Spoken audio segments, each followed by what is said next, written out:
exactly why you're here. You want to know the easiest way to make 50K per month online. And if you're anything like me, you've probably seen hundreds, if not thousands of online business videos exactly like this one. But to be honest with you, none of them ever really helped me make more money. That's why in this video, I will give you my straightforward, no BS advice to scaling your online business, making more money, hitting 50K per month, and at the end of the day, how you can finally make a change in your life. Some of the topics that I'm gonna give you here might seem a bit cheesy, but trust me, this is exactly what I needed to hear when I was in your shoes back in the days. We're now gonna dive into the easiest way to make 50K per month, and I want to dive into something that's a bit more unconventional at first and something that's not as technical, but in my opinion, actually one of the most important parts of this that you have to nail, because everything else just falls into place when you understand this and implement it properly. So you need to understand that everything that you have in your personal life, your beliefs, your thoughts, your actions,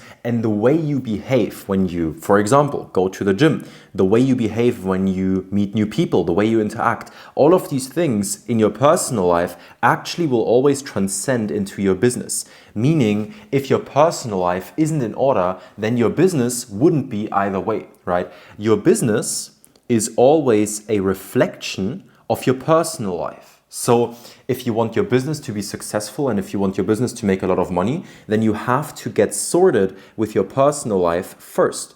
In your personal life, you have to have a good EQ, be emotionally intelligent. In your personal life, you have to always be striving to learn more and get better, and you have to find genuine joy in the process. The reason for that as well is that in life, there is only the process. And I know that there are some people watching this video right now that don't make the amount of money that they want to make yet.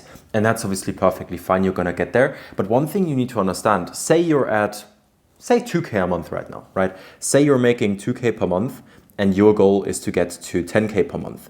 You need to understand, and this is very fundamental, that when you do reach 10K per month, when you finally hit your goal and you make the money you wanna make, you will then have the next target that you want to pursue. Naturally, that's just how it works, right? And so because of that, you will always have new goals and want more. It's natural because we as human beings, we adapt to our circumstances very quickly, which means that if you make 10K per month and it stays like that for say 2 weeks, that means that that is now your standard and you adjusted to it, meaning you wouldn't really be content with it anymore. And then you're gonna set the next goal. Could, for example, be 100K per month. Because you will never stop having goals and you will never not want more, you need to understand that the only way to actually be fulfilled and live a happy life, if that makes sense, if that's your goal, the only way to actually do this is to be grateful for what you have in the moment, right? Grateful, gratitude. Now, this ties into a lot more things because your frequency and the vibration that you operate on a daily basis are one of the most important factors to your business's growth. Because if you operate at a high frequency, you will attract things that match that vibrational level. And we can get into a lot of depth here, but fundamentally speaking, the number one rule you have to take from this and understand from this is that the way you are in your personal life transcends into your business. So if you want to build a business and you want to make 50K per month, the easiest way to do it and the easiest way to get there in the first place is to make sure that your personal life is actually sorted. And only when your personal life is sorted and you have your stuff in order, then you can build a business, because again, your business is a reflection of your personal life. And there's one sentence that you've probably heard before that ties into this, which is how you do one thing is how you do everything. And that's a fundamental principle that you have to understand. Now that we understand that you have to have your personal life in order, you have to operate at the right frequency and vibration, and that you will never stop having goals, you will understand that there is only the process. Like your life is the process, meaning when you learn to enjoy the process and when you learn to enjoy growing, learning, and getting better, then and only then will you be able to actually build a successful company. And with some people, when they get to success very fast or pretty quickly in business, it's usually because their personal life was in order in the first place without them really having to work on it as much. So that's super important. There is one saying here that I want to dive into. Your world of the inner reflects your world of the outer. How you believe, think, act, and are, the identity you have on the inside, will then from there create your reality. So the way you are creates your reality. Most people have it the wrong way. So there's a principle behind this, which is called be, do, have. And most people think about it the other way around. So most people say, when I have the car, the Lamborghini, then I will be motivated to do more and work harder, and then I will be someone who's successful. That's how most people think. But it's actually the other way around, and this is where people get it wrong, right? You have to be someone that is able to achieve a reality in which you make a certain amount of money, so that you do the actions required to get there, so then you have it. So you go be, do, have, not have, do, be. Most people think in have, do, be, but that's not how it works. It's actually be, do, have, okay? So your world of the inner reflects the world of the outer, and that's something fundamental to understand and very, very, very important. I want to dive into shiny objects here quickly, because in the intro, I told you that we're going to talk about the easiest way to make 50K per month, and that's exactly what we're going to do. But again, there are some fundamental core principles that I want to dive into and talk about, because they are more important than anything else that I could talk about here at first. And so now we go through that, and then afterwards we dive into the technical detail of it. There are a lot of shiny objects out there, as you might have noticed, right? You have things like IPGA, SMMA, growth operating, content rewards, organic dropshipping, etc., etc. Like there's hundreds of them, if not thousands of them. And you fundamentally have to understand that all of them work. None of these actual models don't work. Because usually when you understand that there are people that have found monetary success in that certain shiny object, then it means it's valid and it works for a specific type of person, which is something that I'm going to dive into later on. I want you to understand here that none of these models are the magic pill that you can swallow and then your reality transforms and everything is going to be completely different. Because fundamentally speaking, it's not about what you do, it's about who you are, which is what we dove into. When you learn to adjust your identity and when you learn to be the person that can do and have and think and believe and act like the person that has it, then you will manifest that reality. It doesn't matter whether you do SMMA, organic dropshipping, IPGA, or all of these models. All of these models only have been invented to sell you courses or info products, which is perfectly fine. There's nothing fundamentally wrong with that. And again, all of these models work, but I want you to detach from this. Fundamentally speaking, there's only a couple of different variables that tie into this, okay?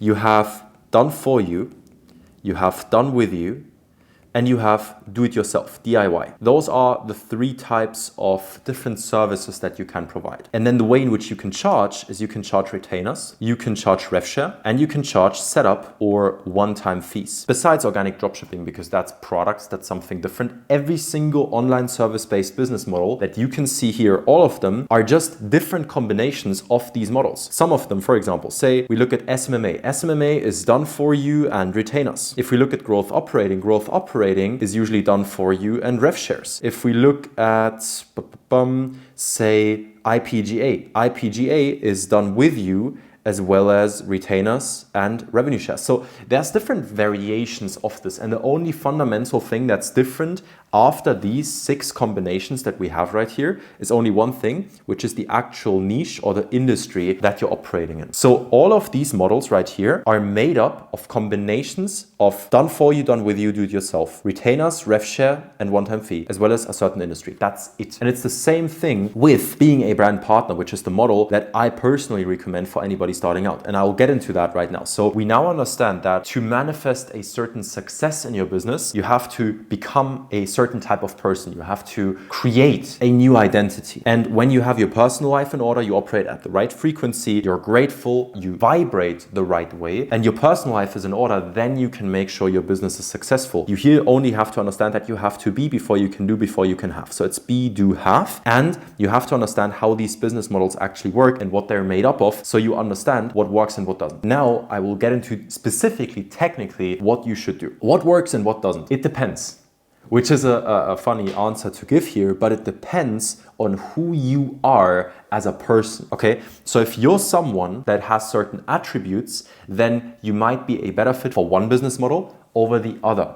Doesn't mean either of them are better or worse, just means to you, one of them is better and the other is worse. And how can you find out what's best? Well, first of all, logically assess it, right? I actually prepared a table for you here where I'm going to walk through specifically what I believe you should do in what situation and what advantage and disadvantage each model has. Now, one quick little disclaimer just before we dive into this. I have not tried all of the models on this piece of paper right here, okay? I know them and I've investigated them, and some of them I ran or tried to scale myself, and some of them I do actively and have success with it, but it's not like I have the most in-depth expertise knowledge, especially on the product side of things. But I want you to walk through this and I want to show you this so that you understand what the models can do, what they can't do, where the flaws are, where the pros are, where the cons are, and what's best for you to pick personally. So first of all, let's start off with IPGA. IPGA is usually not really beginner friendly, which is something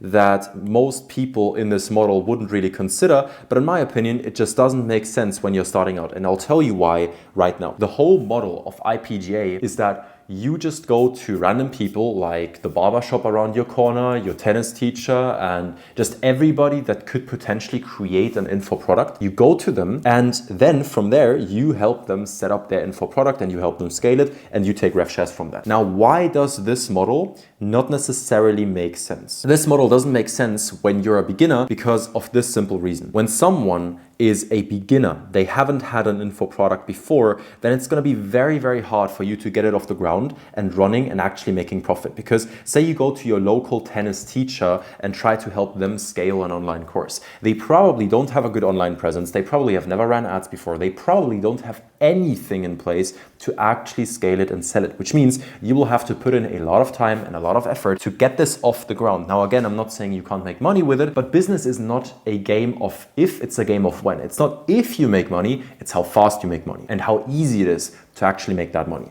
And I just think if you're a beginner in IPGA, it's not necessarily the easiest thing to do. People that are beginners that would work with you take too long to actually get it off the ground. But people that do make money, it's hard for you to work with them because someone who already makes 50K, 100K, 200K per month off their info product is not necessarily going to work with someone who doesn't have experience. They will go to the best in the industry. So this is a high barrier to entry business model and not necessarily good for beginners. If you've had a very successful course before and you know your shit, 1000%, this can be a very cool business model, but most people aren't in that situation and I don't think you are either. Scalability, yes, 100%, this is very scalable simply because you can charge revenue shares, and revenue shares is one of my favorite things, and we're going to dive into that later on as well. It does give you freedom of choice, location, etc., etc. Detachment. You're not necessarily bound to clients because you can sign many clients on this and it doesn't really matter. So that's all good. Investment. You don't really need to invest much in it. Saturation, more or less, still fine. There are people doing this, but not necessarily too many. Risk. This is not very risky. This is a very easy business model because again, you don't really have to invest much, etc., etc. Realistic. Depends on your situation. This is why I put meh here. It depends on your situation. If you have a lot of experience in scaling courses and you can show people that you are good at this, 100% it is pretty realistic. But outside of that, I wouldn't necessarily say that this is something you should attack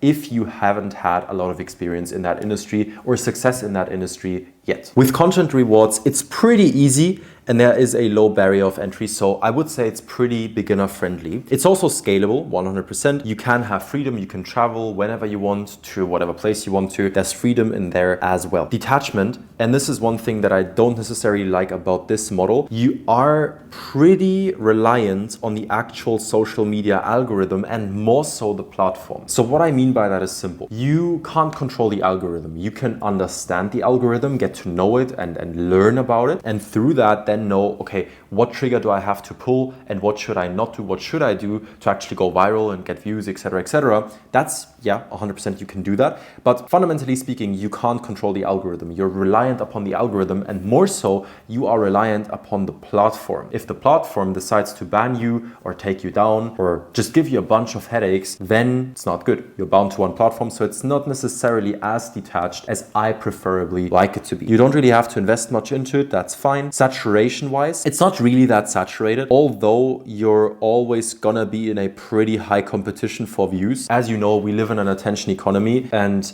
it's just number one thing that everybody competes for, views and attention, meaning you're always going to be in high competition no matter what. That's just how it is. Then we have risk. It's not as risky and it's pretty realistic. So it's a quite good model. The only thing that I wouldn't necessarily say is good about it is the detachment side of things. That makes it a bit worse in my head. And again, the IPGA model, it's not necessarily easy to do for beginners. So that's the one con that both of them have on each side.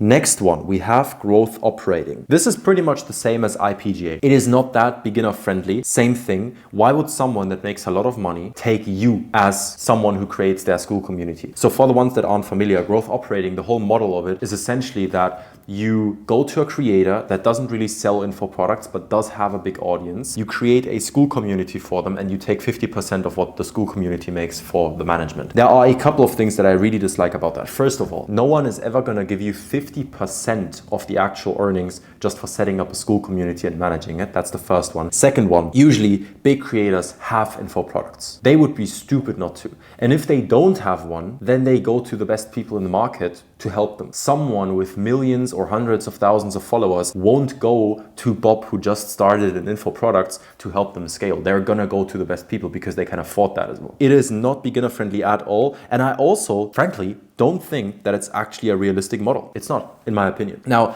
it is pretty scalable, but it's hard to take on many clients, which isn't a big problem. You can have a lot of freedom in that model. You are pretty reliant on taking on more work in this model. And what I mean by that is when you get clients, to actually keep them happy and get paid more and more and keep getting paid, you need to take on more and more workload and more responsibility in their business over time, because otherwise they're going to say, well, the community is set up, I have all of these systems in place, why would I need to pay Bob? Especially 50%. Again, that just doesn't make sense. This is probably the one that I would say in this list makes the least sense. Investment is not really needed and it's pretty saturated as well. So this one has a lot of flaws if I look at this. It's not beginner friendly, in my opinion, not realistic. It's pretty saturated, as well as you're pretty reliant on taking on more work from your clients. So this has like 4 cons. So I wouldn't necessarily recommend this model. After that, we have organic dropshipping. This is solidly beginner friendly. Again, I'm not someone that's too much into products yet. This is okay. You can scale it and it's very scalable, but usually that requires money. And now, yes, people are going to say, oh, it's organic. You only post organic videos to actually get sales. Well, let me put you in on a little secret. And this is why I'm against this, especially if you're a beginner. It is products, and physical products always require investment, and they usually have lower margins. Now, can you make a lot of money with this? 100%. Is it very beginner friendly? I don't think so, because products, generally speaking, are always harder to scale and build up when you're a beginner than services. If you are a beginner, if you haven't made millions of dollars yet, and you're new to the business world and you're new to entrepreneurship, I would recommend you do something online service-based or service-based in general. Your margins are high, you don't have many costs. Usually the barrier to entry is lower. Yes, a lot of people do it, but most of them are very shit at it, meaning there's not as much competition as you think. So usually services is a better place to go. This is already a big no-no for me. Products doesn't make sense when you're starting out. And again, starting out, I'm not saying first month of business. I'm saying like if you haven't made at least $1 million yet, you're a beginner in business. And I would still consider myself a beginner. I'm by no means an expert in business, but this is just what I have learned so far since I started about 2 years and 8 months ago. Next one, freedom. Does give you freedom. Detachment, yes, but this is also one problem. You're more dependent on stuff like these tariffs that Trump decided to put on the population. You aren't as independent as with services, because with services you can pretty much do whatever you want. You can price it at any price point. You can go ahead and target anyone you want to target. There's not really going to be much to handle on that end. Next one, investment. Higher investment because it's a physical product. Again, that's also not great. Next one, saturation. Dropshipping in general is very saturated, which is also why I would generally speaking recommend, if you do want to go the route of products, I would always recommend you go services first and then products. If you still decide to go into products directly, which isn't a bad thing, but it's not necessarily a good thing. If you do still want to do that, then do it, but go ahead and build a brand. Go ahead and do something that's not like shipping shitty products from China to the US. Doesn't make any sense, okay? Risk, slightly higher. Again, it's a product. Realistic, it depends on your situation. Again, if you have experience in the entrepreneurship world, if you have been doing business for a bit longer, you have money, you have experience, you have skills, you have knowledge, you have a network, then yes, it's more realistic and definitely not a bad model at all, but I just don't think that it's beginner friendly at all. SMMA, beginner friendly. People think it's beginner friendly. It's actually not, because it's not easy to sign clients when you get the business off the ground. Not at all. And I can promise you that because trust me, I went through it. Okay. Next one, scalability. It's hard to scale, but easy to maintain. This goes back to the actual nature of done for you. So SMMA, as we talked about, is a done for you service. Usually that's what the model originally was around and about. It's not bad. Done for you is great to maintain. Scaling an agency to 50K a month is very hard. Maintaining 50K a month is very easy because usually you get a lot of recurring revenue as well as referrals. Okay, so it's hard to scale but easy to maintain. Freedom, I would say you're pretty free up until $500,000 a year. I think anything above that you will have to work a lot for a lot less money, so you have to kind of switch the model there. You're pretty detached. The investment also isn't as big, but usually it's bigger than people think because you have to invest into softwares, you have to invest ideally into ads, etc., etc. So there are more costs that are bound to it than most people think are. From there, saturation, it's pretty saturated, like a lot of people do it, but again, lots of people are very shit at it. The risk is pretty low, I would say, and realistic, yes, but it's harder than most people think. It's a great model,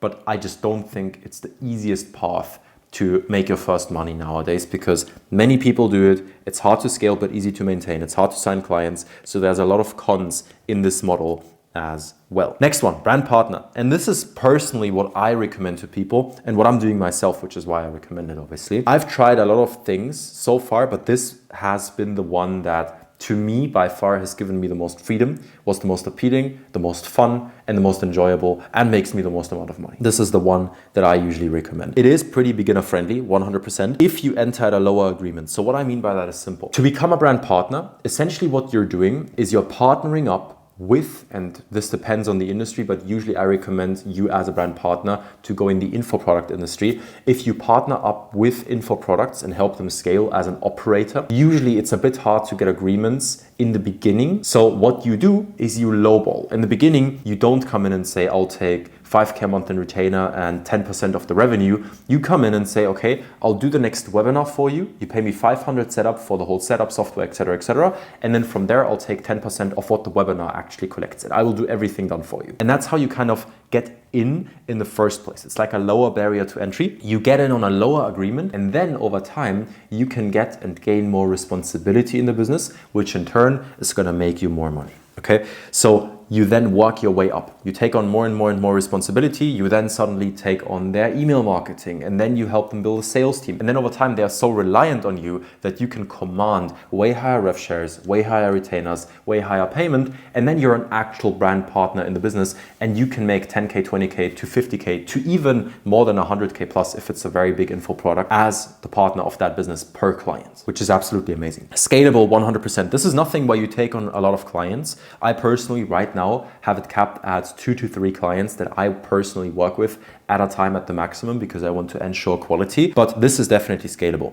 It does give you freedom. Detachment is medium because you have fewer clients. It's obviously higher risk that someone drops off, but then again, if you have a lot of responsibility in the business and you're doing the right things, then the probability of you actually not working with that business anymore goes to zero. From there, investment, you don't really need to invest any money here. Saturation, pretty much no one does it, which is why it's so effective. And the risk is extremely low. It's realistic, but it takes time. Like you're not gonna sign a 20K a month client within 3 weeks and then immediately get paid that. Like if you're a complete beginner, this takes time. But in my opinion, it's the best model out there. It's what I've used personally to scale. It's what all of my clients are using to scale. Fundamentally speaking, in all of these models, they have pros and they have cons. I personally, to give you a quick summary, don't like IPGA because the barrier of entry for me personally, in my opinion, for someone who's starting out is too high. Same thing with growth operating. This model doesn't make sense on any end. Content rewards is pretty cool, but getting more saturated over time. Organic dropshipping, I wouldn't recommend if you're starting out just for the reason that it's products, and products immediately entail lower margins, higher risk, as well as higher investment that's actually required from your end. SMMA, I like it. It's good. Definitely still works, but it's very saturated and not the easiest to scale. So I wouldn't recommend that either for beginners. And then we have you becoming a brand partner. And that's, in my opinion, the best model to scale right now. So again, SMMA is cool. Content rewards are cool. Becoming a brand partner, in my opinion, is the best one. Which one you pick, what you do to scale, etc., etc. This all depends on your personal preferences, on your strengths and on your weaknesses. You have to tailor this and personalize this towards your specific situation. People are different. You're different from me, I'm different from you, because you might be super strong at copywriting and I might be great at sales. What that means is that you might pursue something that's more into the copy direction and I might pursue something that's more into the direction of sales. Don't get fooled here, okay? None of these models are bad. All of them work. It's just what works best for you. And the way you figure that out is either by getting guidance and having someone actually mentor you on what to do step by step, or just trying for yourself and testing a lot. And there's nothing wrong with that. So to rewind quickly, the easiest way to make 50K per month. We talked about the fact that you first have to fix your personal life and only then go ahead and fix your business. We talked about the fact that you have to be at a high frequency and vibration at all times, and that you mainly get into that frequency by being grateful for what you have, because life is the process and you should enjoy it. Life is meant to be enjoyed. We talked about the principle of be, do, have. You first have to be someone so you can do something, so then you can have and acquire something. Remember that your world of the inner is your world of the outer. What you are and how you believe and think internally will then create the reality around you and the reality that you see. Keep in mind that any of these business models are buzzwords. They're shiny objects. And fundamentally speaking, they're only a combination out of these three variables, these three, and then the actual niche and industry. And it's the same with becoming a brand partner. I think this is the best model for any beginner to get into and run by far. But becoming a brand partner is a combination of done for you, all of these payment methods actually, and the info product industry. It's just a different combination, but in my opinion, it's the one that works best. These models, again, all of them work, but which one is best for you depends on your specific situation. So don't get fooled by people telling you that this is the best or this is the best or whatever. It's not true. Okay, depends on your situation. But if you are someone that hasn't made $1 million+ yet in business and you're pretty much into the direction of a beginner, you don't have much experience yet, you haven't had many businesses yet, etc., and you don't have a lot of capital, I would recommend you to become a brand partner. I think in your situation, being a brand partner is the best thing you can do. It's what I personally have done and what all of my clients have done to scale past 10K a month, and some even, this is my one client that did that, past $1 million a month. Again, all depends on your preferences, on your strengths, weaknesses, etc. Don't get fooled. So this is the easiest way to make 50K per month in today's day and age. I hope this was incredibly valuable. If you did find value in this video, leave a like, subscribe, and if you have any questions around anything, make sure to comment that in the comment section down below right now. If you want to learn more about how you can become a brand partner, I actually recently published a completely free 2-hour in-depth course on exactly that and how you can do that. So I would recommend you click on that video. It's the first link in the description. It's completely free, and over 2 hours will explain exactly how you can become a brand partner and what it's actually about. So yeah, I'll see you in the next video. Hope it was very valuable, and I'll see you there.